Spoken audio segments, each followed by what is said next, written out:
I think that definition of creative industries could be described certainly in the way that it is about creativity found in the individual that adds directly to economic good. So it really is where a business, for example, actually relies fundamentally on the creative input of an individual or a collection of individuals to generate its products and services. And I would describe that as a core creative business. A related business would be where, for example, people who've made music, on the one hand, would be a core business. A related business would be the CD-ROM producers, etc., etc., etc. The ones that are then making some money out of the core creative activity. There's some sexy areas that people think are important and growing, such as interactive game software, music, software itself, and so on and so forth. Actually, what we found in some of the work we're doing is that publishing is very important in London, for example. So before we jump into the idea that there's two or three of these areas that are sort of real whizzo sexy areas to be in, and everybody else is doing the same thing, what's important is to understand what a town or city actually has and what's best for that town or city. Publishing is, in that sense, it covers things like books, magazines, and newspapers. But it's quite an interesting subsector of the creative industries, because certainly in the UK it's grown significantly because of the universality of the English language. So it's hugely international in nature. But secondly, more to the point, is that it employs a lot of single people. So it goes to the creatives directly and employs lots of subcontracted small micro businesses and individuals. Both things are going on, both things are finding happy places to live, if you know what I mean. Just like we've seen with the internet and shopping and so on, there's been a settling down in terms of where they really can work very effectively. It doesn't mean to say we don't have shops, does it? Well, I think what's important is to recognise the importance of the large businesses in the creative industries and back them.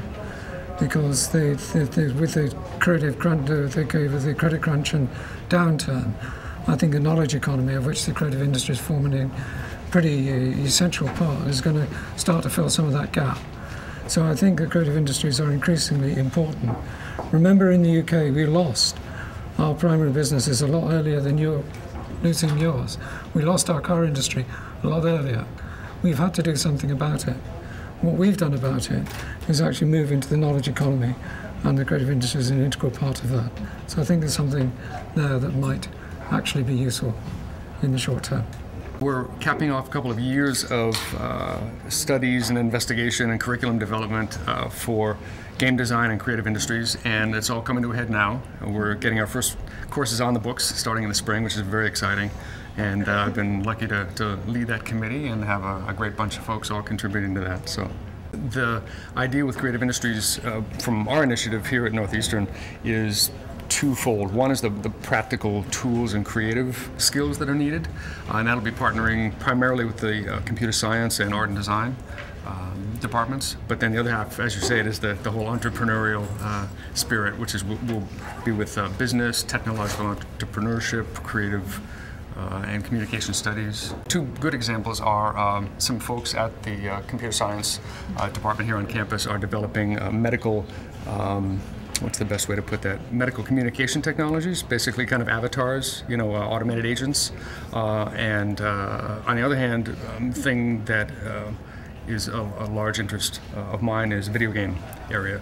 I'm serving on the mayor's steering committee for creative industries, and we're trying to get entrepreneurial interest with government and business and universities together to do startups and get that all going with government incentives and tax rebates and things. So the sector at large, we see gaming going mobile is one specific direction that's really exploding, specifically with handheld devices like the iPhone.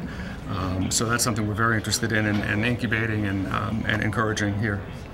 The foundation for students, what they should really be pursuing are the basics and the foundation courses.